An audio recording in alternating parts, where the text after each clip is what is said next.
सुप्रभात विद्यार्थी। इसके पहले के वीडियो में हमने पहला पद जो था वो आपकी पाठ्य पुस्तक में उसमें जो कठिन शब्द थे उनके अर्थों को हमने देखा था। अब इन्हीं अर्थों की मदद से पहला पद जो है उसके सरलार्थ को देखें। और प्रस्तुत पद जो है विद्यार्थी ये आपकी पाठ्य पुस्तक बसंत से लिया गया है, बसंत से लिया गया है।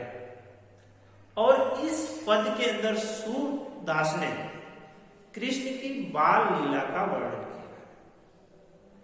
कृष्ण यशोदा से बार बार पूछते हैं कि मेरी चोटी कब बढ़ेगी। वे देखते हैं कि उनके भाई जो बलराम है उनकी चोटी बड़ी है और कृष्ण की चोटी है, चोटी जो है छोटी है। इस पर वो माँ से बार बार आग्रह करते हैं कि मेरी चोटी कब बढ़ेगी। इस दृष्टांत का वर्णन इस पद में। अब कविता की लाइनें हम पढ़ते जाएंगे विद्यार्थी और उनके अर्थों को हम देखते जाएंगे।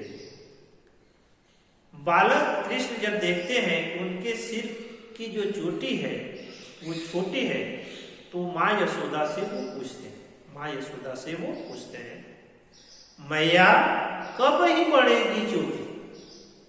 अपनी छोटी सी चोटी को देखकर माँ से वो आग्रह करते हैं, बार बार पूछते हैं। कौन पूछते हैं? श्री कृष्ण पूछते हैं कि मैया कब ही बढ़ेगी चोटी, कि मेरी चोटी कब बढ़ेगी, कब लंबी होगी, कब बलराम के समान वह मेरी चोटी बनेगी। कति बार वह दूध पियत मैं, कितनी बार मैंने दूध को पिया। आप कहते हैं कच्चा दूध पियो, खूब दूध पियो तो आपकी चोटी जो है लंबी होगी। तो मैं तो कब से दूध पी रहा हूं। कति बार दूध पियत वही, मैं तो कितने बार दूध पी लिया। यह अजमू है छोटी, ये आज भी छोटी की छोटी है। आप तो कहती हैं दूध पियो तो आपकी चोटी बलराम की तरह लंबी हो जाएगी। मैं तो कितने दिनों से दूध पी रहा हूं पर यह अजमू आज भी जो है छोटी की छोटी है। तीसरी लाइन, तू जो कहत बल की बैन जो हम लांबी मोटी। तू तो कहती थी कि तुम अगर दूध पियोगे तो तुम्हारी चोटी बलराम भैया की तरह, मेरी मन चोटी हम जो हो जाएगी किसके समान, बलराम के समान मोटी और लंबी हो जाएगी। कब हो जाएगी? जब आप बलराम भैया की तरह दूध पियोगे। मैं तो बहुत दूध पी रहा हूं परंतु अभी भी यह बलराम की तरह छोटी नहीं बनी है, अभी भी यह छोटी की छोटी है। चौथी लाइन में विद्यार्थी, काढ़त बुहत नहावत जैसे। आप कहती थी कि आप दूध पियोगे तो जब मैं आपके बालों को संवारूंगी, बालों को बार बार कंघी करूंगी, काढ़त बुहत, जब आपके बालों को मैं कंघी करूंगी, उसकी चोटी बनाऊंगी तो वह इतनी लंबी होगी वो जमीन पर ऐसे नागिन की समान लेटी होगी। काढ़त बुढ़त नहावत जैसे, बालों को बनाते समय, बालों को गूंथते समय, नहाते समय नागिन सी भुई लोटी, नागिन की तरह लंबी हो जाएगी और जमीन तक वो लेटी रहेगी, जमीन तक वह पसरी रहेगी। ऐसा आपका आग्रह, परंतु आज भी मेरी चोटी छोटी की छोटी है, ये तो लंबी हो ही नहीं रही है। काचो दूध पियावत पच पच का अर्थ बार बार, पच का अर्थ होता है बार बार। तुम मुझे गाय का यह कच्चा दूध बार बार यही कहकर पिलाती हो कि तुम कच्चा दूध पियोगे तो तुम्हारी चोटी लंबी हो जाएगी। और मैं कब से कच्चा दूध यह बार बार पी रहा हूं, मेरी चोटी अभी भी छोटी की छोटी है। कांचो दूध पियावत पचपच, कच्चा दूध बार बार यही कहकर मुझे पिलाती हो। देत न माखन रोटी, और तुम मुझे मक्खन और रोटी खाने के लिए नहीं देती। तुम मुझे मक्खन और रोटी खाने के लिए नहीं देती हो। यह कहकर कि तुम दूध पियोगे तो तुम्हारी चोटी जो है वो लंबी और मोटी हो जाएगी बलराम की तरह। परंतु मैं बार बार कच्चा दूध पी रहा हूं, मेरी चोटी छोटी की छोटी है और तुम मुझे मक्खन रोटी खाने के लिए नहीं देते।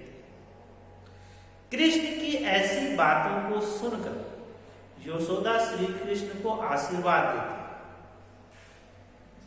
कृष्ण की ऐसी बातों को सुनकर माँ यशोदा जो है कृष्ण को आशीर्वाद देती है। वो अंतिम लाइन है विद्यार्थी। सूर्यजीव दोनों भैया, माँ यशोदा कहती हैं कि कृष्ण और बलराम दोनों की जो वायु है वो लंबी हो, चिर जो लंबी आयु तक जियो, और श्री कृष्ण और बलराम की जो जोड़ी है वो हमेशा बनी रहे, वह हृदय की जोड़ी हमेशा बनी रहे, ऐसा माँ यशोदा आशीर्वाद देती है, ऐसा सूरदास ने लिखा। तो विद्यार्थी इस पद के अंदर मैया कब ही पड़ेगी चोटी से हल्दर की जोड़ी तक, इसके अंदर जो मुख्य बातें हैं कि कृष्ण की चोटी छोटी है, इसलिए माँ से शिकायत करते हैं कि तुम तो कहते थे कि दूध पियोगे तो तुम्हारी चोटी लंबी हो जाएगी।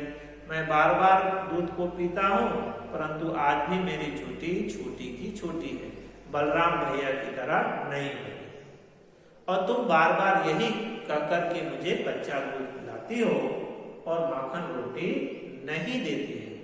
कृष्ण की इस बात को सुनकर माँ हर्षित होती है और कृष्ण को आशीर्वाद देते हुए कहती है कि हरि माने कृष्ण और बलराम की ये जोड़ी भगवान करे लंबी आयु तक बनी रहे, अच्छे से ये जोड़ी बनी रहे, ये आशीर्वाद देती है।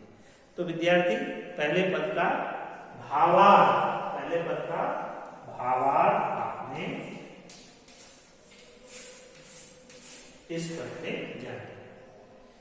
यह पद जो है विद्यार्थी ब्रज भाषा का शब्दों का प्रयोग किया है कि बाल सुबह, कृष्ण के बाल सुबह चेष्टाओं का इसमें मर्म स्पर्शी वर्णन, अगर विशेष कहा जाए तो इस पद के अंदर बाल कृष्ण की बाल सुलभ बातों का मर्म स्पर्शी वर्णन किया गया है।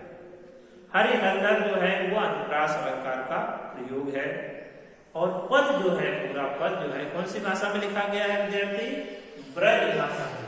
कौन सी भाषा में लिखा है? ब्रज भाषा। पूरा पद जो है वह ब्रज भाषा में लिखा हुआ